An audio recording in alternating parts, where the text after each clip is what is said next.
Welcome everyone, I would like to show you how to turn on the flashlight on your Samsung Galaxy Z Fold 3. So all you need to do is just swipe down twice from the top to access control center and then tap on torch. Now there's a bit more to it, so when you tap on this it will turn on the torch and you can see it's set to the default level. However, we can change which level the torch is at. So just long press on the torch and now we have the brightness. So by default it should be set to level 3.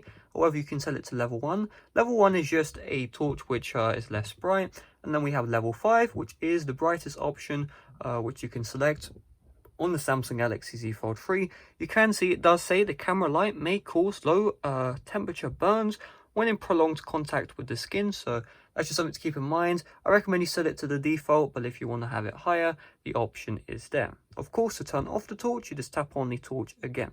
Now, some applications will block the torch. That is one important thing to know. So if you are unable to tap on the torch, that means you are in an application which blocks it. So what we need to do is go to the home screen or close out of all the applications in the multitasking if that still doesn't work. So hopefully this video helped you out. If it did, make sure to smash like, subscribe for brand new. See you guys later. Check out my playlist as well with the Z Fold 3 tips and tricks.